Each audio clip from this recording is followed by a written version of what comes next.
ada yang pro dan kontra bahwa saat ini lebih otoriter dari pemerintahan yang terdahulu, ada pula yang menyatakan pemerintahan saat ini sudah demokratis sekali. Contohnya ada berita tentang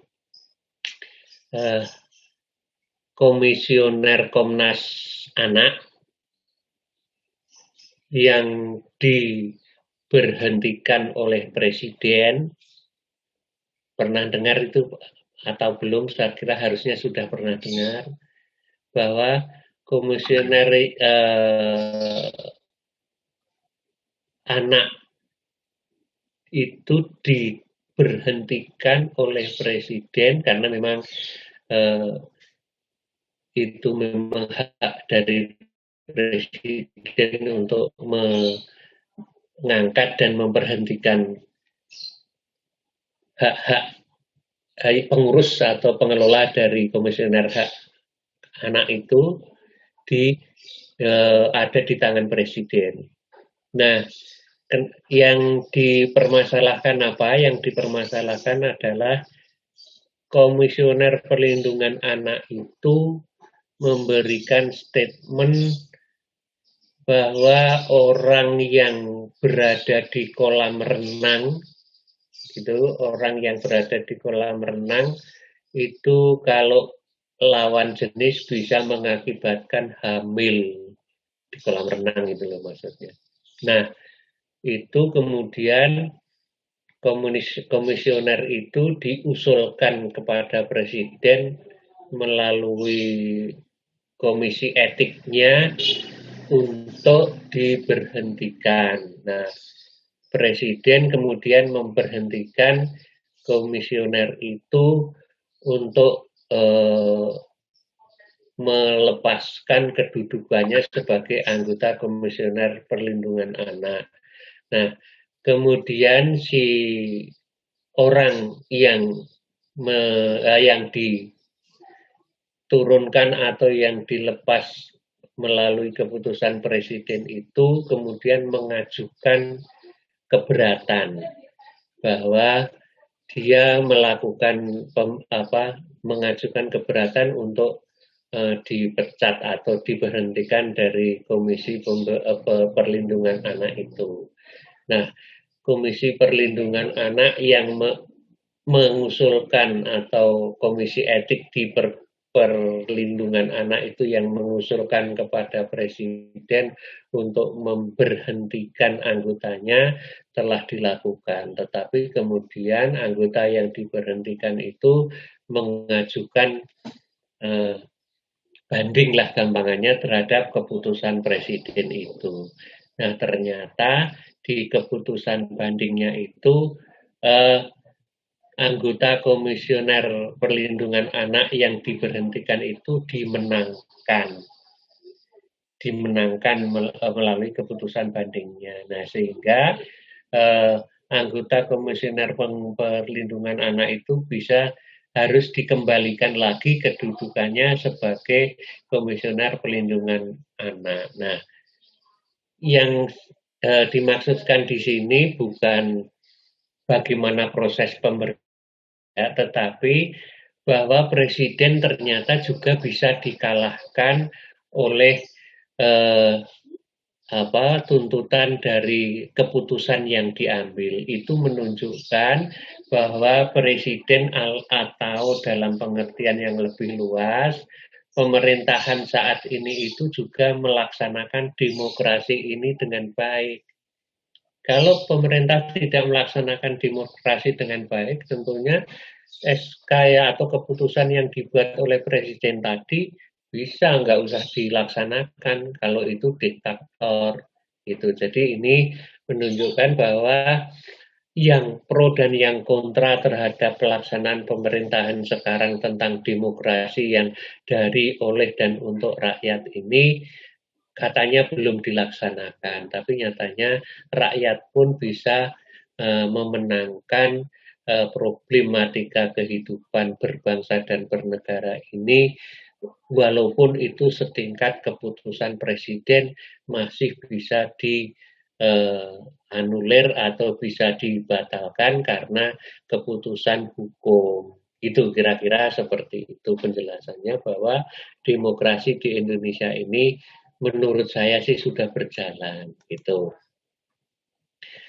Kemudian makna demokrasinya, demokrasi itu rakyat, demokrasi itu terpimpin, demokrasi ada liberal dan lain sebagainya. Tapi terkandung unsur-unsur kerjasama, toleransi, saling memberi dan saling menerima.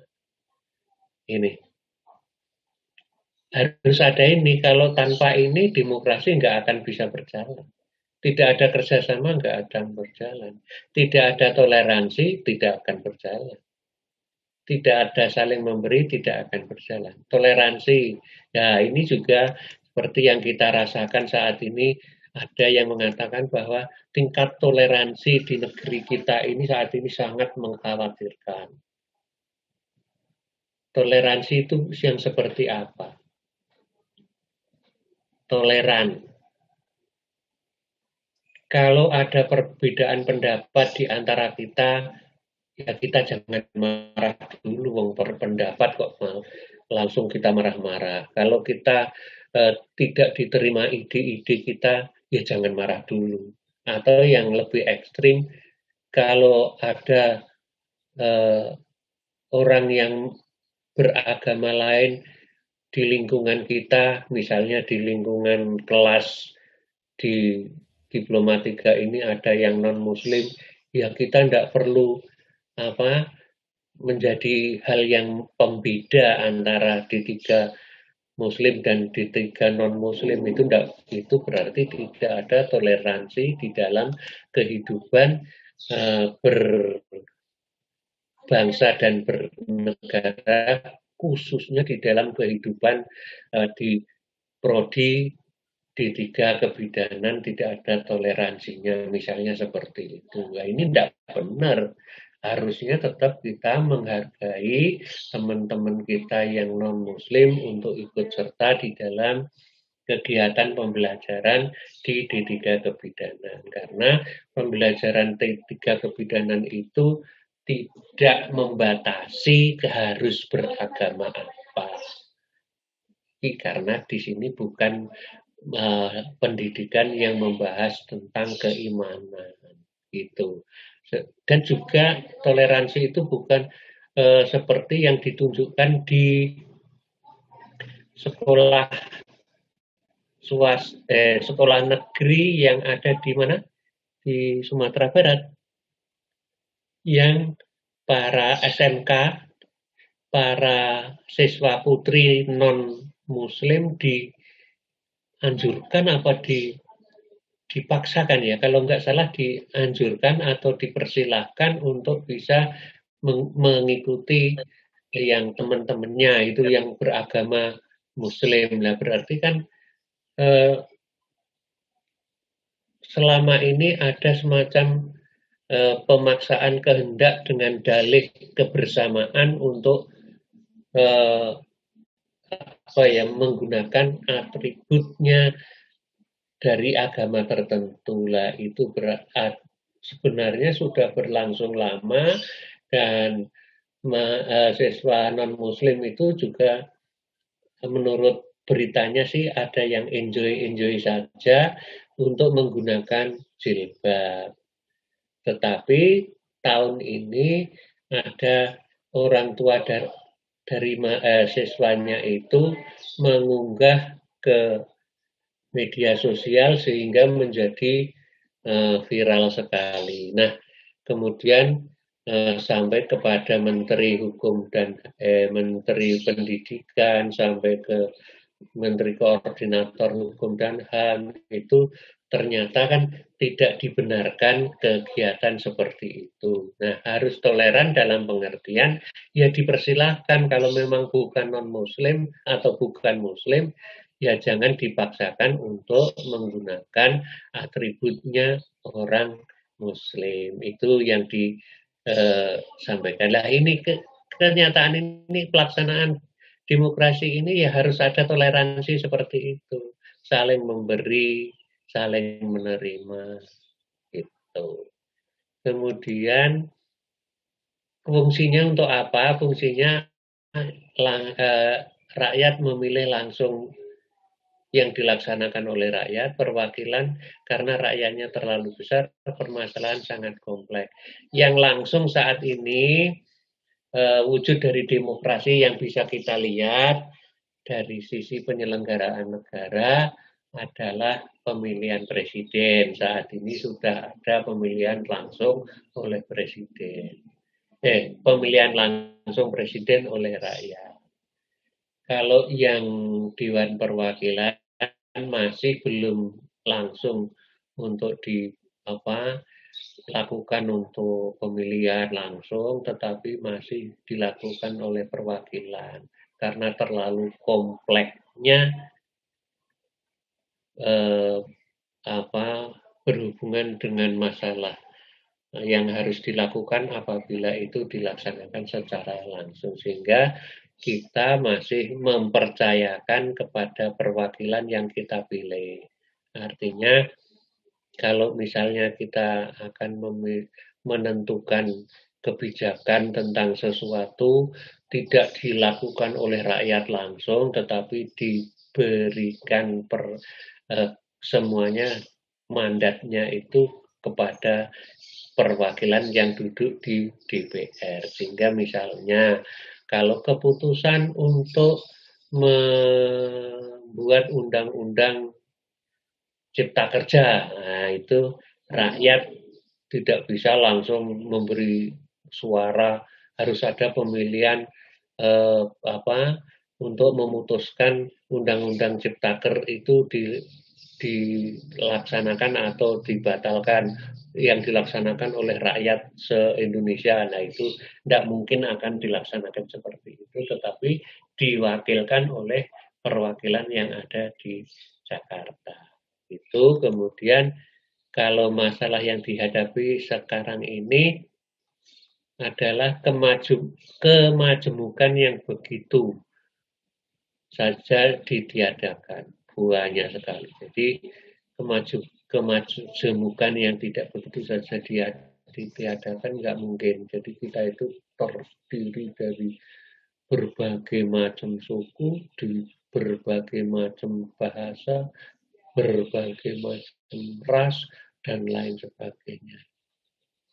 Nggak mungkin.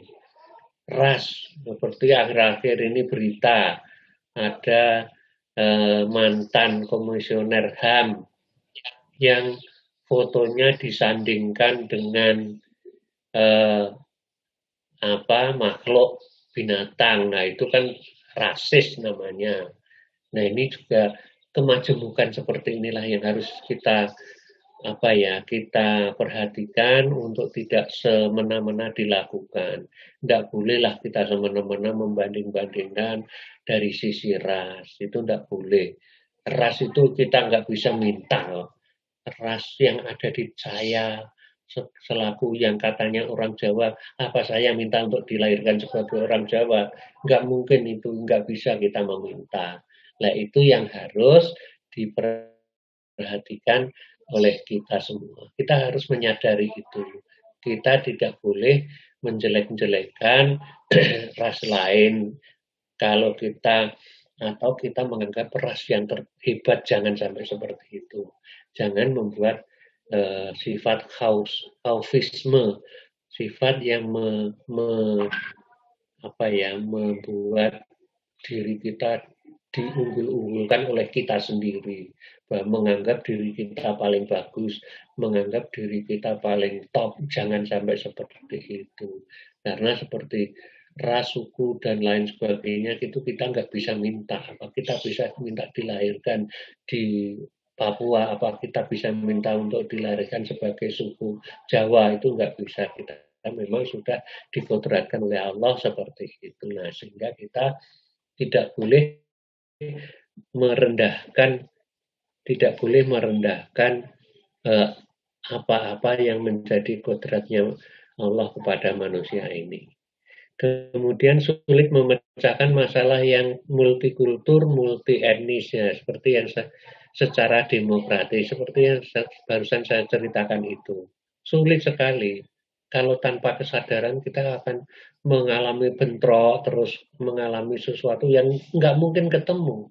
Nggak mungkin, karena ras itu nggak bisa disatukan. Lebih yang menyatukan. Yang menyatukan ada pada rasa. Rasa apa ya? Rasa memiliki, rasa menghormati, rasa apa, menyadari bahwa itu memang berbeda, tetapi kita harus tetap satu. Itu yang harus kita anukan. Karena kita itu sadarnya apa? Ya sadar tadi. Kita nggak bisa memilih atau meminta untuk dijadikan ras Jawa. Kita nggak bisa memilih untuk dijadikan ras Melayu, atau kita nggak bisa memilih saya harus apa? Saya harus minta supaya saya dilahirkan dengan IQ sekian dari ras ini. Tidak bisa, ya kita memang sudah ada garis tangan yang dilakukan, yang diberikan Allah kepada makhluk yang diciptakan di bumi ini.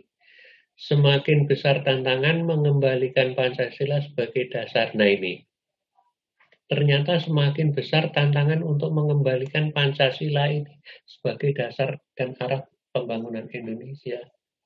Itu banyak sekali tantangan yang harus kita hadapi. Nah, akhirnya seperti yang saat ini sedang hangat-hangatnya, bulan kemarin di Desember akhir ada apa, semacam ormas yang tidak boleh ada di Indonesia. Itu juga merupakan upaya untuk ini, tantangan untuk mengembalikan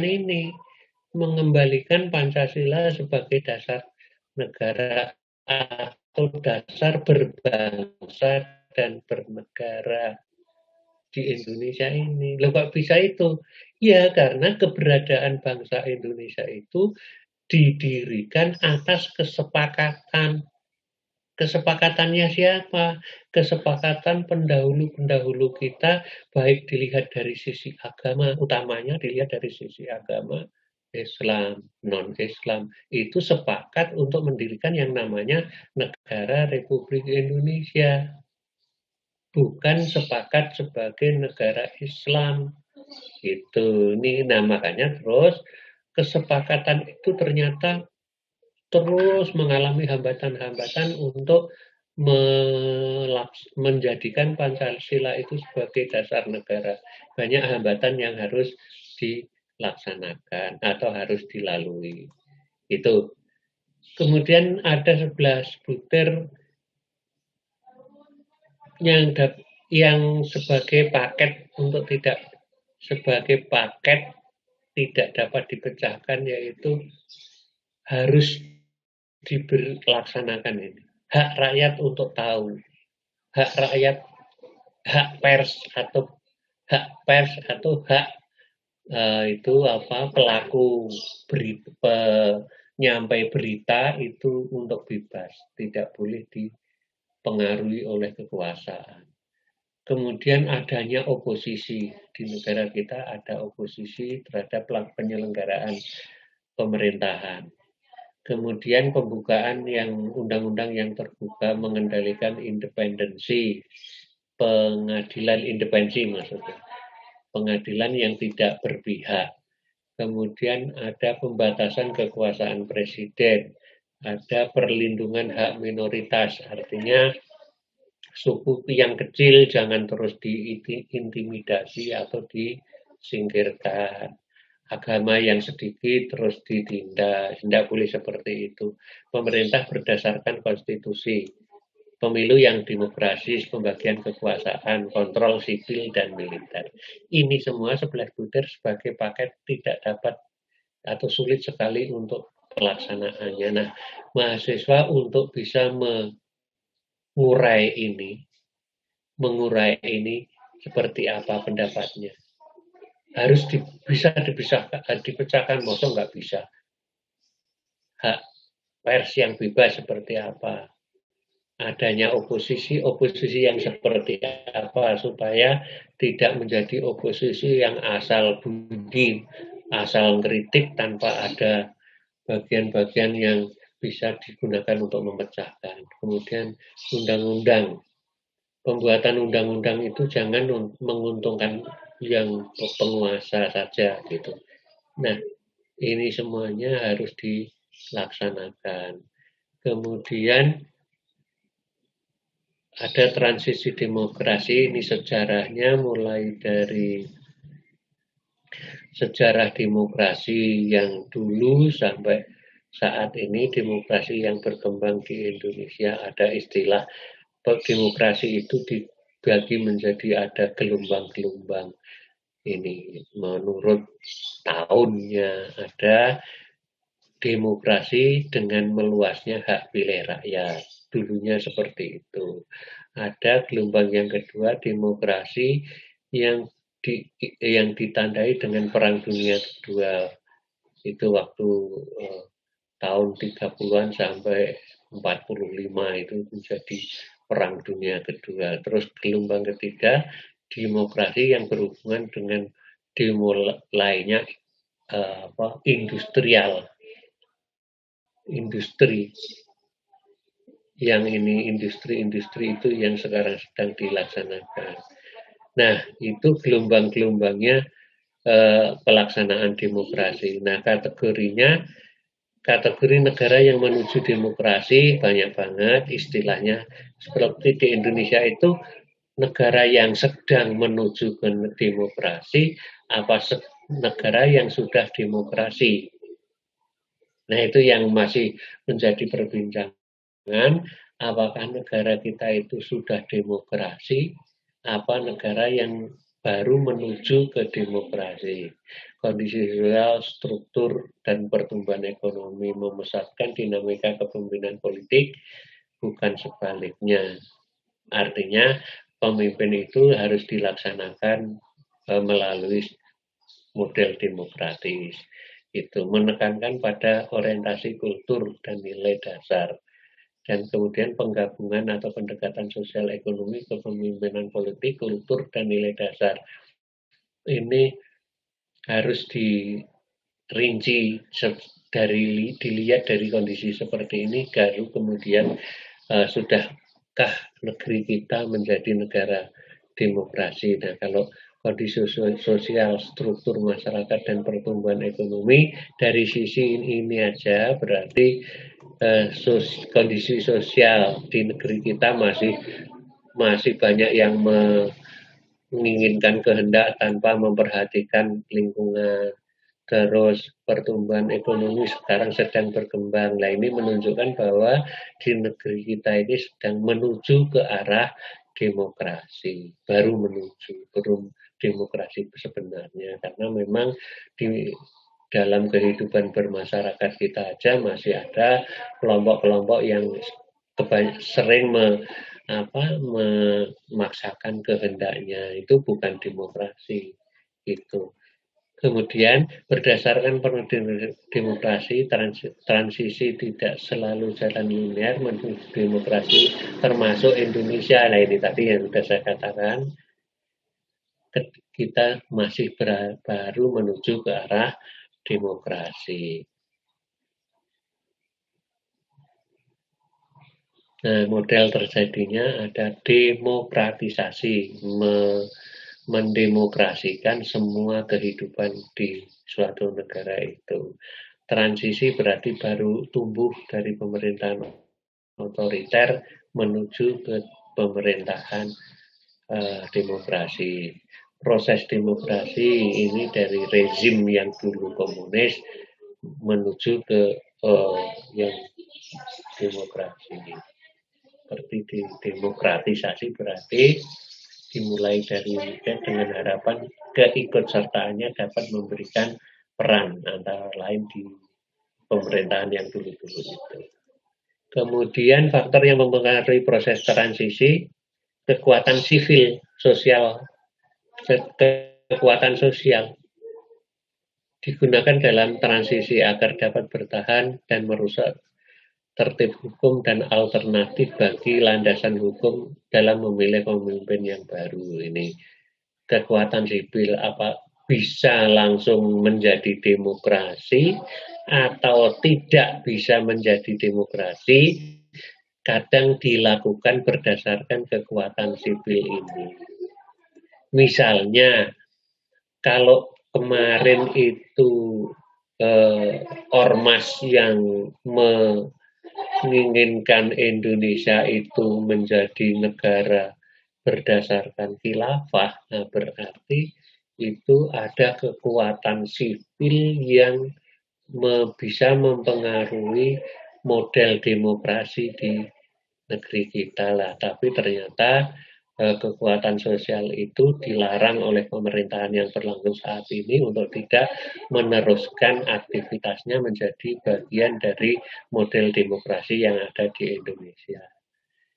Kinerja ekonomi rezim baru reformasi yang dijadikan jalan menuju terbentuknya yang dapat memperkuat civil society. Jadi dengan cara ekonomi, misalnya dengan kekuatan ekonomi juga bisa mempengaruhi untuk berlangsungnya proses demokrasi atau tidak berlangsungnya proses demokrasi ini bisa dipengaruhi oleh model-model kerja ekonomi.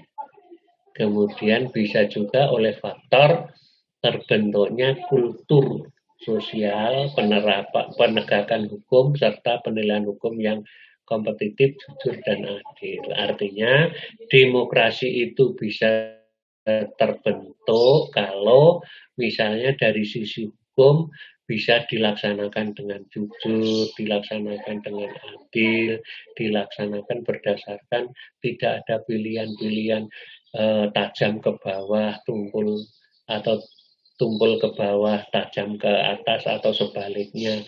Itu tidak boleh, harus memang jujur dan adil, itu penegakan hukumnya harus seperti itu. Nah ini, kalau ini bisa dilaksanakan dengan baik, berarti demokrasi itu akan berlangsung dengan baik.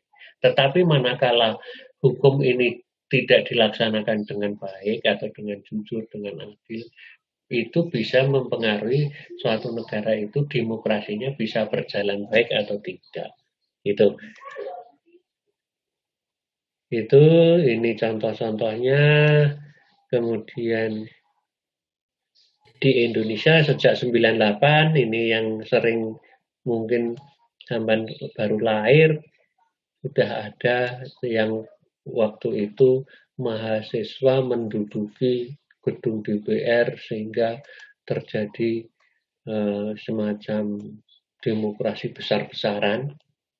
Nah, memunculkan istilah reformasi. Nah, ini reformasi menuju demokrasi yang sebenarnya. Sampai saat ini pun sudah berjalan sekian 21 tahun, hampir 22 tahun, masih dianggap apakah menuju ini sudah selesai menjadi demokrasi. Seperti yang saya katakan tadi, Indonesia masih menuju demokrasi.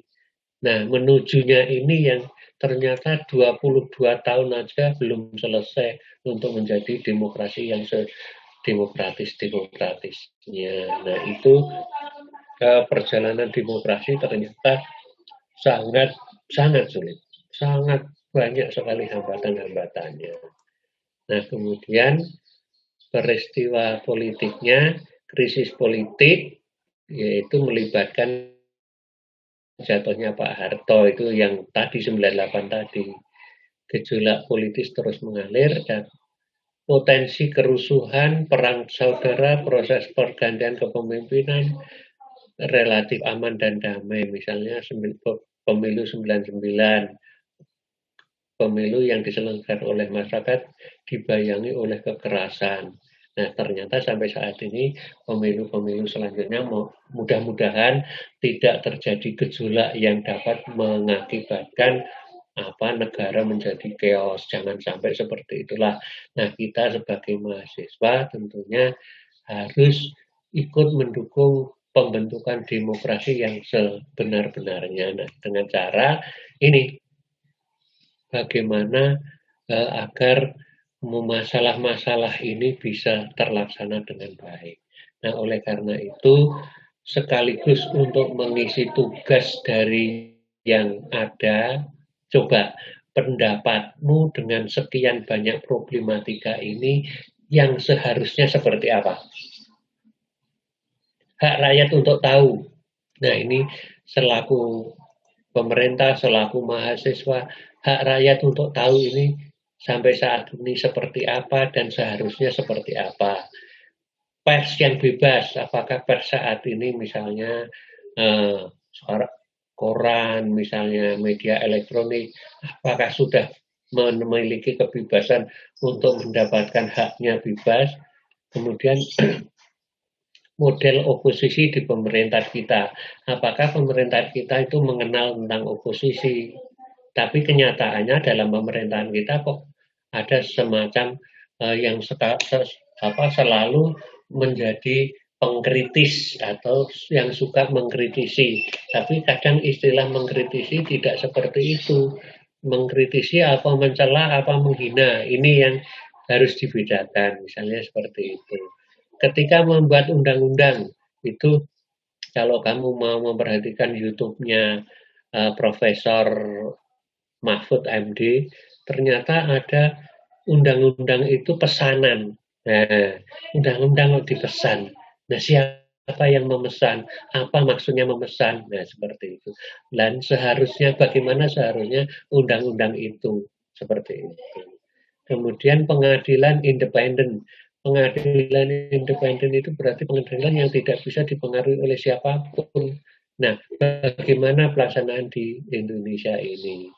Kemudian sekarang kekuasaan pembatasan kekuasaan Republik Presiden Republik Indonesia. Pelaksananya seperti apa? Kemudian perlindungan hak minoritas dan marginal seperti yang saya katakan tadi. Pemerintahan berdasarkan konstitusi, apakah sekarang pemerintahannya berdasarkan konstitusi semua apa tidak?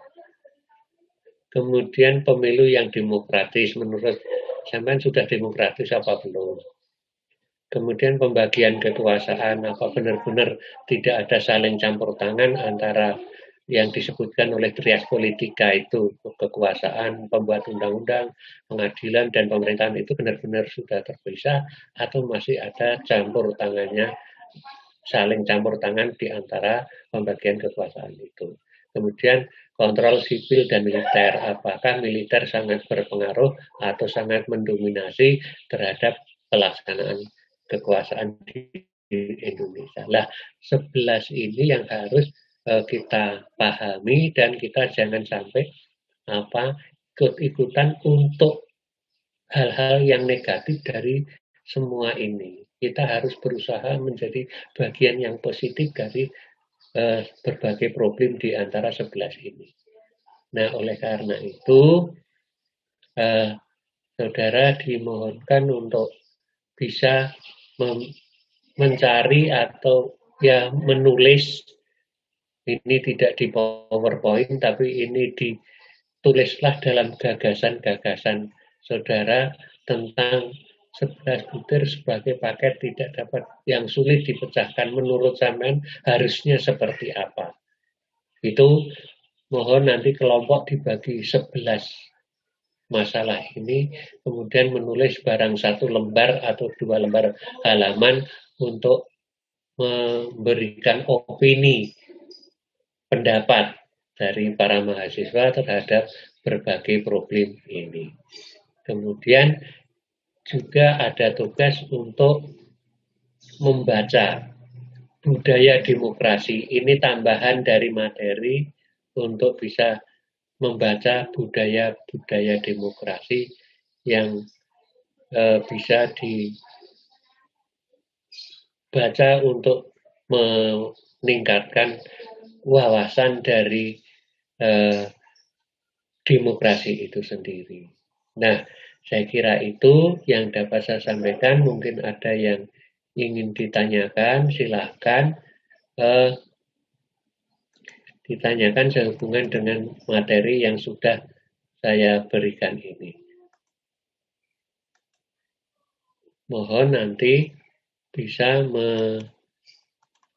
mengerjakan dari 11 butir problem yang saat ini masih menjadi mungkin bisa dikatakan masih menjadi bagian dari kehidupan berbangsa dan bernegara di tempat kita ini. Silahkan untuk dibicarakan dalam kelompok yang 11 masalah menjadi kelompok 11 kelompok mahasiswa. Kemudian minggu depan kita bisa melaksanakan lanjutan dari materi itu untuk yang berhubungan dengan hak asasi manusia. Mohon minggu depan juga sudah membaca tentang hak asasi manusia karena materinya sudah saya berikan semua dengan di saudara sehingga bisa dibaca. Saya kira itu yang dapat saya sampaikan. Ada yang didiskusikan, kalau ada monggo silakan.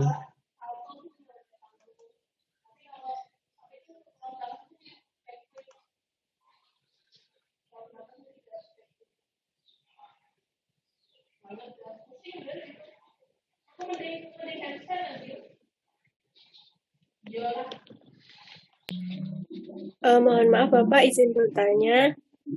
Oke. Untuk satu Silakan. kelompok mengerjakan satu butir atau satu kelompok mengerjakan 11 butir ini, Bapak? Satu-satu aja, nanti berat itu 11 wangel itu. Nggih, Satu Pak. kelompok, satu butir saja. Kalau kamu mempunyai ide-ide yang seperti apa dari problematika 11 makalah itu, nanti digabungkan menjadi satu, menjadi idenya kelas D3 ini, gitu.